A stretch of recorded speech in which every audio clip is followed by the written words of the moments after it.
Internet a détruit 500 000 emplois.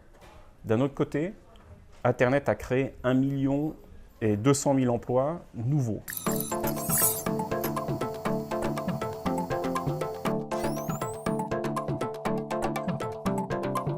À quoi pourrait ressembler le monde du travail si on regarde 5 à 10 ans d'aujourd'hui?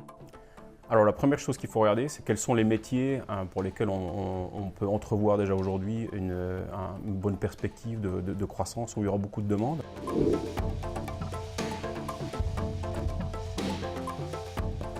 On parle plus particulièrement de métiers où les compétences personnelles, les compétences humaines ont joué un rôle important.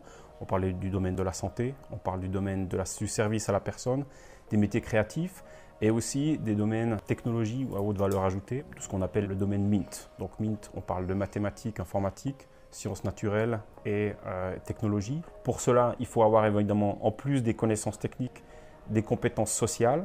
Donc on parle de ce qu'on appelle les soft skills, donc de la capacité à travailler en équipe, de la capacité à résoudre des problèmes, de la capacité à conduire une équipe. Tout ça, ce sont des choses qui ne sont pas automatisables et qui sont importants de développer. Donc, ce qui est sûr, c'est que le monde de l'emploi est à l'aube d'une très grande transformation.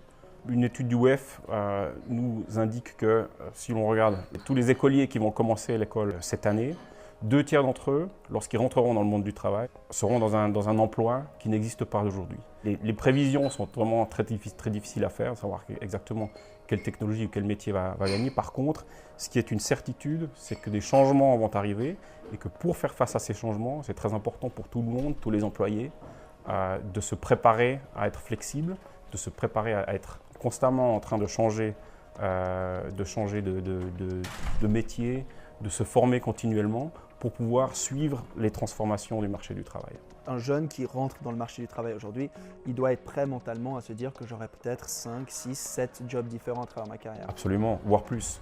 Et je pense qu'on se dirige de plus en plus, on le voit, ce sont des tendances lourdes sur le marché. Ce qu'on appelle la gig economy en train de se développer. Donc, ce qu'on appelle un gig, c'est un emploi sur une courte durée, de manière assez intense, sans être un emploi permanent. Et de plus en plus, nous avons des gens qui sont intéressés à travailler sur ce modèle-là et des entreprises qui sont également intéressées à employer sur ce modèle-là. Si on regarde un peu à quoi va ressembler le monde de demain, il y a un mot qui revient très souvent, c'est le mot automatisation. Pour certains, c'est quelque chose d'extraordinaire, pour d'autres, c'est une grande crainte. Alors l'automatisation va certainement affecter et avoir un impact sur la majorité des secteurs et la majorité des métiers. Ce qu'il faut savoir, c'est que l'automatisation crée aussi un certain nombre d'emplois hyper qualifiés pour lesquels une myriade d'autres emplois, des emplois ancillaires, sont créés autour de cet emploi lié à l'automatisation. Une étude de McKinsey a montré qu'en France, entre 1996 et 2011, Internet a détruit 500 000 emplois. D'un autre côté, Internet a créé 1,2 million emplois nouveaux.